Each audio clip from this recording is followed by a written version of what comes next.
Good evening. I'm Abby Phillip in New York. Let's get right to what America is talking about. Letting Trump be Trump, and why letting Trump be Trump may be a recipe for a Republican letdown in the fall. The Republican nominee had a North Carolina audience teed up to hear about the economy. That's an issue that still tilts toward him if you look at the polls. But what the swing state crowd actually got was typical Trump, and only occasionally an on topic Trump.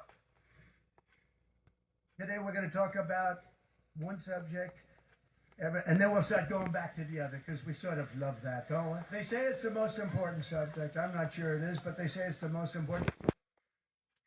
I've got my panelists with me here, and in our fifth seat joining us today, Catherine Rampell, CNN's economic and political commentator. Catherine, this one was set up just for you because this was supposed to be about the economy. He actually did say quite a few things. What did you make of this? I don't know what I watched, to be honest. It was just sort of a meandering, incoherent ball of lies and numbers pulled out of thin air. That's when he remembered to talk about the economy, and he had to remind himself several times throughout the speech that he was supposed to be talking about the economy. The teleprompter. Right. Talk Before about the then economy. he decided to go off on a tangent about like tampons or crime in San Francisco. I'm not making these things up. You can look at the transcripts or the speech itself. But when he was talking about the economy, he was just making stuff up. I mean, there are too many things to fact check, but I can go through a few that I jotted down while I was watching it. He talked about how there was a war on American energy, which is not true. Nearly every form of energy production is at or recently touched a record high. Oil, gas, solar, wind, battery production, etc. He said bacon prices have gone up 4 or 5 times what they used to be. Not true. They're like $1 more than they were when he left office. He talked about deporting immigrants and how that would help with inflation. It would probably raise inflation. He talked about crime going up. Crime is actually going down. The murder rates are on track this year to be at or below what they were every year of the Trump presidency. He talked about where are the jobs. In fact, we've had record job growth, among other things. So it was just like, I don't know if that stuff was in the teleprompter or, was beeping around in his head somewhere and it just came out his mouth, but it was not the most coherent speech. Well, look, I go to you, Joe, because I know that this is important, right? The economy. You think this is, and the polls say this is Trump's best issue. Look, I think, again, we can have a very nuanced macroeconomics conversation in which I probably wouldn't be at this table and we'd have a whole another table of people. We're not here to talk about macroeconomics. We're here to talk about kitchen table finances. And I think if you look at it through that prism, yes, you can critique the numbers of President Trump. I don't think that President Trump has ever been the person that you wanted to be running the fact checker. But I think if you're talking about an ability to tap into these sentiments that are very much real and very much supported by numbers, I do think that there are real things that Americans are feeling.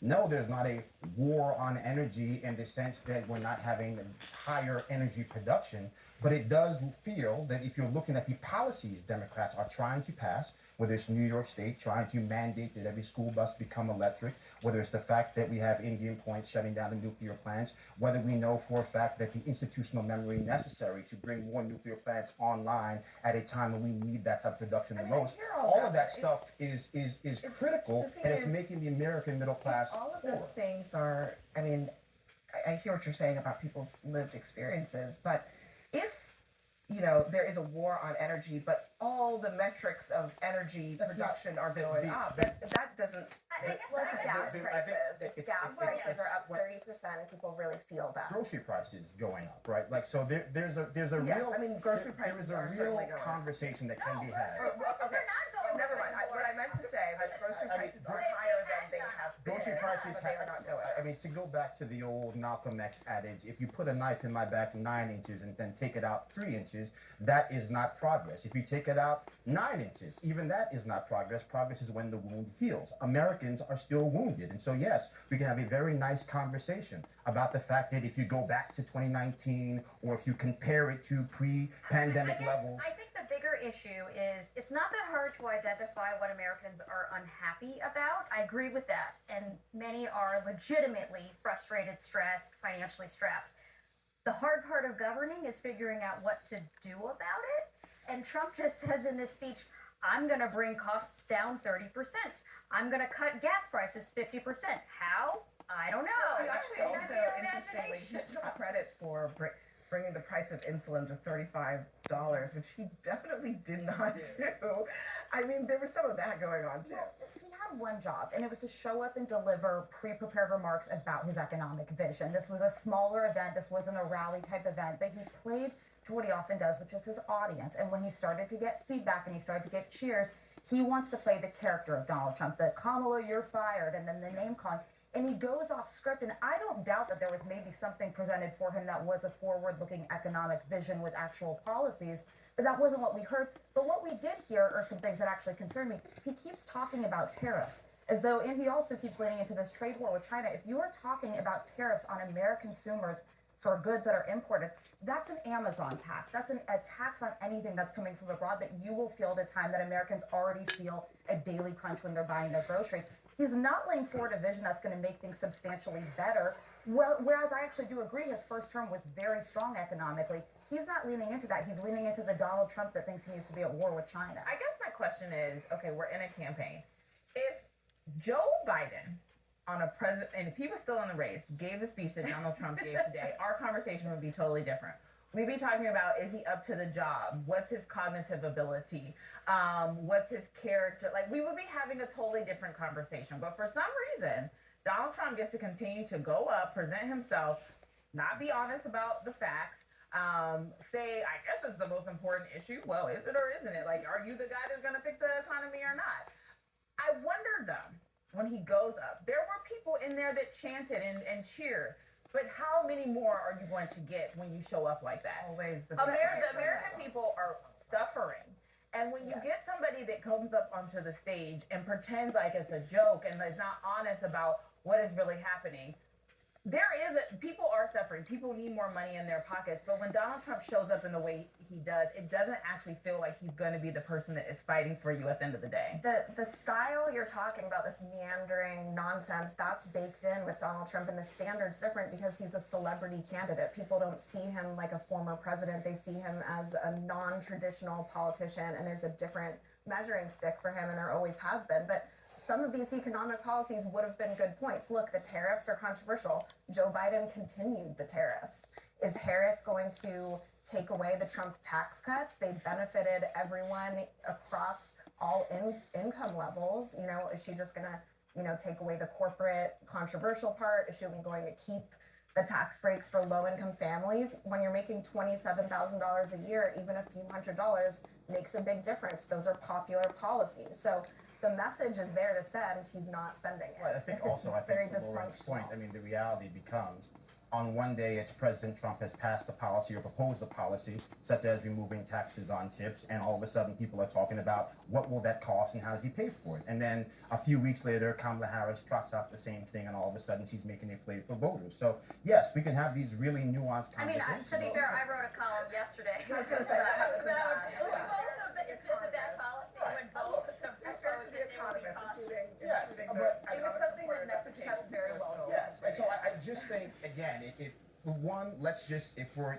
upset about the fact that people seem to be deviating from the facts, yes, that is a critical conversation for us to have across the board, whether we're talking about the border or whether we're talking But about I'm the more economy. just struck by the level of performance. We're really saying this is the best our party can offer. As someone who can barely maintain a coherent Okay, thought. let me just play this, just in case people miss the speech. Let me play. This is Trump going completely off script and starting to focus on Kamala Harris's laugh.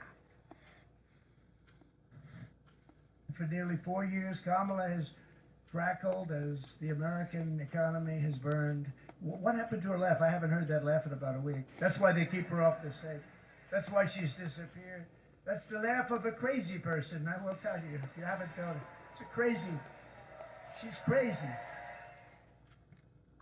The thing with some of those speeches, you can see him doing it there. He's reading part of it, right? They say in the speech, it seems like it says Kamala has cackled as the American economy is burned, and then that takes him on a completely Yeah. different path. And this is what is really hurting his campaign right now. Right, and I advising him not tee him up for things like that, knowing how undisciplined he's been. For some reason, Kamala Harris triggers him in a way that Hillary Clinton didn't, Joe Biden didn't. She truly gets under his skin. My theory on it is she's the younger candidate. She's the cultural icon in this. He was always the celebrity figure. She kind of has that cachet, and she flipped the age narrative on him. He can't seem to get past just a point of personally insulting when it comes to her, and I think it's going to hurt him with the very voters he needs to win, which are suburban women and swing voters. I don't know. He did the same stuff in 2016 to Hillary Clinton. All the sexist comments, the woman card, the this, the that. He won.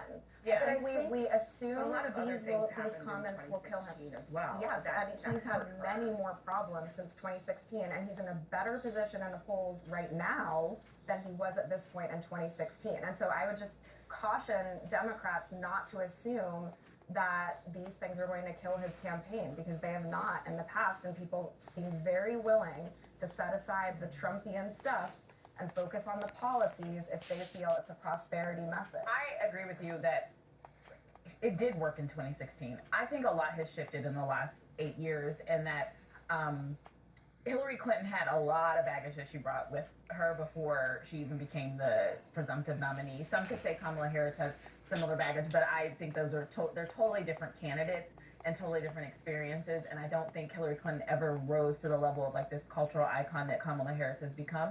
But just back on the economy quickly, I know we talk a lot about prices, but there are other economic policies that I believe the vice president is going to roll out in the coming days that talk about a collective solution to people who are struggling. So you can't buy groceries because you can't work because you don't have childcare, or you're taking care of your parent, and so we need more the caregiving economy. There's a lot of solutions that the vice president is going to talk about, including lowering prices, but people go to the ballot box with a plethora of issues that they're weighing and thinking about, how am I going to juggle that? The only thing I will say to that quickly is that, and we'll talk about it later in the show, is that she is currently the vice president, and we don't talk about it enough. At some point, she's going to have to say, I had a formative role in crafting policy in this administration, and we didn't get things done, or I was just waiting for Joe Biden to step aside. She has to own either one of those lanes, because at some point, this straddling is going to end up with people falling To into be the continued. That worked for Catherine Raffel. VP, kind of. Catherine, thank you as always for joining us, bringing the facts to the table. Everyone else, stick around for us.